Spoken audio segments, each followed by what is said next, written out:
అంటే అర్థం చేసుకోండి, 2 లక్షల పైచిలుకు మందికి ఫుల్ మీల్స్ 24 అవర్స్ అది ప్రతి శివరాత్రి. సో కాబట్టి ఇలాంటి వదాన్యత కలిగిన వారు, చెప్పాను కదా శివరామ్ గారు, మా యజ్ఞప్రసాద్ గారు, యజ్ఞనారాయణ ప్రసాద్ గారు, ఇలా నాది ఈ ధర్మం, నాది ఈ దేశం, నేనేం చెయ్యాలి అని ఫీల్ అయ్యి గురుజీ ఇది అని ఒక అడుగు వేస్తేనే మేము కూడా అడుగులు వేయగలిగాం. ఇలాంటి వాళ్ళు పెరిగితే చాలా చేయగలుగుతాం. చాలా.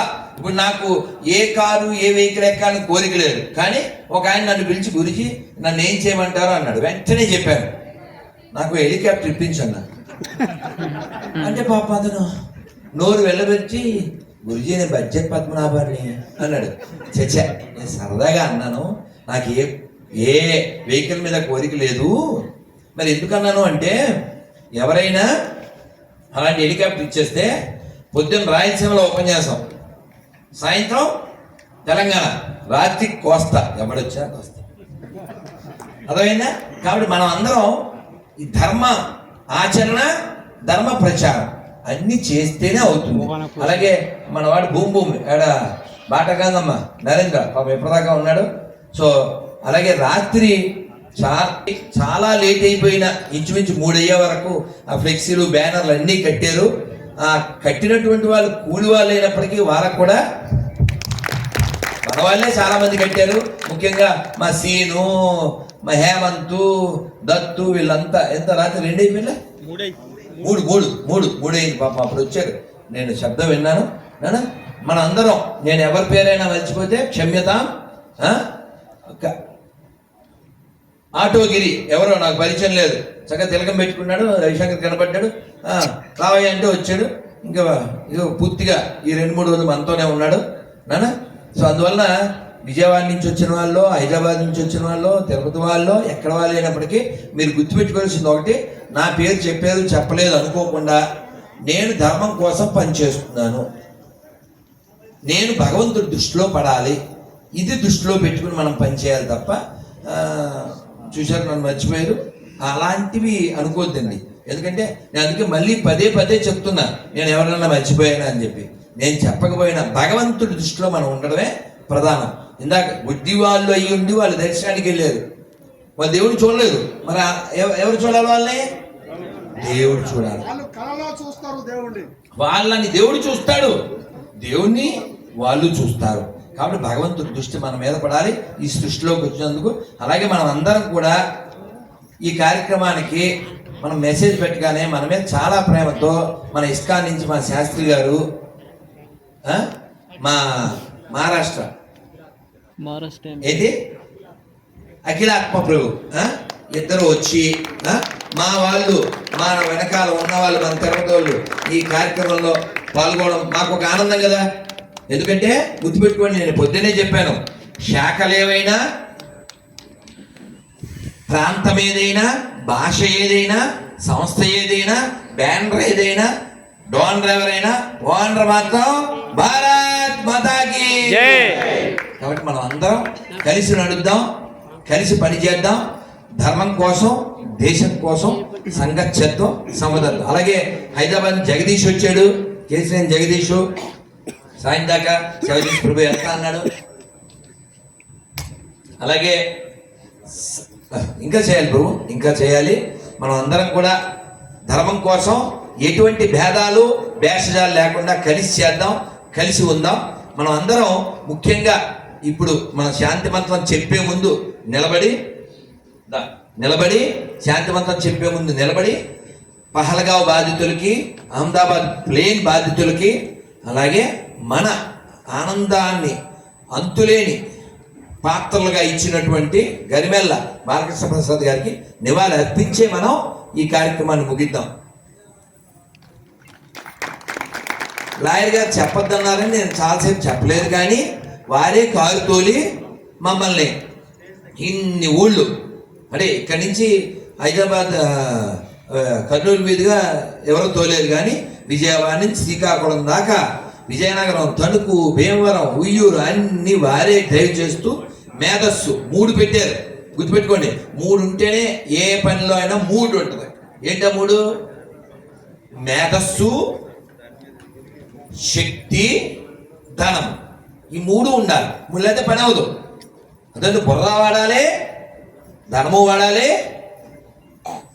శక్తి కూడా. ఆ మూడు వాడారు మన లాయర్ శ్రీకృష్ణ గారు. ఇక్కడికి వచ్చి వాక్కు కూడా వాడేసి యాంకరింగ్ కూడా చేశారు. అంటే మన గురించి మనం చెప్పుకోక్కర్లేదు, మనకి ఇష్టం లేదు, అయినప్పటికీ కూడా చేసిన సేవను మనం మర్చిపోకూడదు. మనం ఎవరినన్నా మనం మిస్ అయితే వారు గుర్తు చేయండి, అన్యదా భావించొద్దండి. మనం అందరం ఒక కుటుంబం. ఇలాంటి ఉత్సవాలు ఇంకా ఇంకా జరుపుకోవాలి. రాబోయే ప్రమాదాల నుంచి మన యొక్క వచ్చే తరాలను కాపాడుకోవాలి. అందువల్ల ఆ దృష్టిలో పెట్టుకుని పనిచేద్దాం. వీడు ఇలా అన్నాడు, వాడు అలా అన్నాడు అనేటువంటి బ్యాస్యానికి పోవద్దండి. ఆ బ్యాస్యం వల్ల మన ధర్మానికి చాలా సంకటం వస్తుంది. అలాగే మంగమ్మ, ఈ మంగమ్మ ఒక పేదరాలు, చాలా గొర్రెల బాధితురాలు, కుటుంబానికి చాలా ఇబ్బందులు కలిగినప్పటికీ ఓ చిన్న వెంకటేశ్వరాన్ని పెట్టిన హైదరాబాద్ పక్కన రాంపల్లి దగ్గర ఒక పల్లెటూరులో ఆ వెంకటేశ్వర గుడిని కాపాడడానికి చాలా తిప్పలు పడుతూ నన్ను తినేసి తినేసి అక్కడికి వెళ్ళేలా చేసింది. వెళ్ళాం. ఏదో మనం ధనం ఇచ్చినా ఇవ్వకపోయినప్పటికీ ఆవిడ కృషి అలా ధర్మాన్ని నిలబెడుతూ ఎట్లో పడి వచ్చేసింది. వాళ్ళు ఎక్కడుందో ఏమిటో ఏం తిందో తెలియదు. మళ్ళీ ఫోన్ చేస్తే దొరకలేదు. శ్రీనివాస్ ఉన్నాడు, శ్రీనివాస మంగాపురం ఉంది, శ్రీనివాసం ఉంది, ఆయన దగ్గర ఉన్నా మనకేం బెంగలేదు. మనం ఇంకా ఇలా కార్యక్రమాలు చేసుకుంటూ కొందరు పరోక్షంగా మాకు ఎక్కడికన్నా వెళ్తే కార్యక్రమానికి, అంటే మేము ఎక్కడ అది ఈ కార్యక్రమానికి ఎలా చేయండి, విరాళాలు, ఇలాంటి పదాలు మేమేం వాడలేదు, అడగలేదు. అయినప్పటికీ కార్యక్రమం జరుగుతుంది, నేనేం చేయాలని చెప్పి చిన్న మొత్తంలో పెద్ద మొత్తంలో వారు ఏదో ఒక చెయ్యి వేయడం. అలాగే సదాశివ గారు నేను నెలకు 10 రోజులు ఇస్తానడం. సో సామంచి వారు, అలాగే నవీన్ కుమార్ రెడ్డి గారు వచ్చారు. అలా ఒక్కరు కాదు, పేరు పేరున వచ్చిన వారికి, వారి సందేశము, వారి సలహా ఇచ్చిన వారికి, వారి మేధస్సు ఇచ్చిన వారికి, అలాగే 3 రోజుల ముందే వచ్చి రాంపండు వారి భార్య ఈ కార్యక్రమాలు చేసి, ఈ కార్యక్రమాల్లో పార్టిసిపేట్ చేసి, ఎక్కడున్నారు కనబడలేదు? Okay, right. సో అలాగే మేము ఊరికే మీతో షేర్ చేసుకోవడం చెప్తున్నాను. మేము ఏమనుకున్నాం చెప్పనా, అసలు వచ్చిన వాళ్ళందరికీ కార్యక్రమం అయ్యాక టికెట్ ఇస్తాం, ఉచిత దర్శనం అని చెప్పుంటే అసలు గాలాడుద్దా? ఇక్కడ అసలు అన్ని బదిలైపోతాయి. అలాంటి ఊరికి అలా వచ్చింది. కానీ ఇప్పుడు మన ప్రయోగాలు చేయలేం కదా, మనం అడగలేము. కానీ భగవంతుడి దర్శనం విషయంలో మనం కష్టపడే వెళ్ళాలి, ఇష్టపడే వెళ్ళాలి, మనం ఆనందపడాలి. మనం ఎప్పుడైనా భగవంతుడిని తలుచుకుంటే పొంగిపోవాలి. తెలుసా, గోపికలు విరహాన్ని అనుభవిస్తారు, కలవడం కాదు. భగవంతుని కలిస్తే వచ్చే ఆనందం కంటే విరహంలో వచ్చే ఆనందం గొప్పది. కాబట్టి మీరు తత్వాన్ని తెలుసుకోండి, ఏదోలా జీవించకండి, ఒక గోల్తో జీవించండి. మన మైండ్ కూల్గా ఉండాలంట. నీకు అర్థమైందా? మన మైండ్ కూల్గా ఉండాలి, మన ఆలోచన వేడిగా ఉండాలి.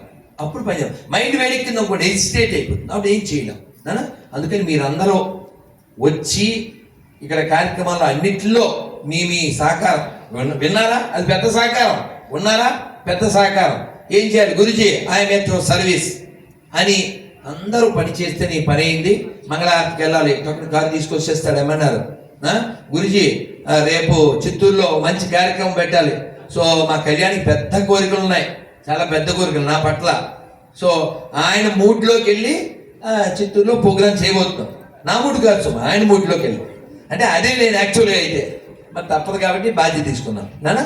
ఇంకా ఎవరైనా ఈ చెప్పవలసింది ఏదైనా ఉంటే, ఎవరినైనా మరిచిపోతే చెప్పండి. మనం చక్కగా ఒక్క మంత్రం చెప్పేసుకుని అదేదో వినయ్ ఏదో అది హిందీది చిన్న బిట్టు వేయండి, అదే లాస్ట్. ఓకేనా? అలాగే ఇప్పుడు మీరు చూశారు, దీనికి ముందు ఏంటది, అందరూ కలిసి భజనలు చేస్తే, అది 5 ఏళ్ళు అయింది పాడి, 6 ఏళ్ళు అయింది. కానీ దాన్ని బయటికి తేవడానికి కుదరడం లేదు. ఎవరో ఒకరు దాన్ని దృష్టి పెట్టాలి. ఎవరో దృష్టి పెట్టినా అది సరిగా అవలేదని చెప్పి ఈ దత్తుగాడు హేమంత్ హేమంత్ వీళ్ళిద్దరూ అలా పడి ఎక్కడే ఫోటో పెట్టాలి అవన్నీ చేసేసి దాన్ని చేసేసారు. మొత్తం దాన్ని ఇవాళ మనం 2 పాటలు రిలీజ్ చేసుకున్నాం, 2 ఏవి రిలీజ్ చేసుకున్నాం, ఒక హిందీ వెర్షన్ అల్టిమేట్ గోల్ కూడా మనం రిలీజ్ చేసుకుంటాం. నాన్న ఇంకా మనం చాలా చేసుకుందాం, కొంచెం కూల్ మైండ్తో ప్రశాంతంగా పనిచేద్దాం, వచ్చే తరాన్ని కాపాడుకోండి. అది చూసేద్దాం. ఏమైనా మర్చిపోయినా? అలాగే నాన్న అందరూ అలాగే ఇప్పుడు మా యొక్క కొలిక్ డివోటీ, మా యొక్క కలిసి ఉన్నటువంటి 100 साल के बाद इस धरती में कौन सा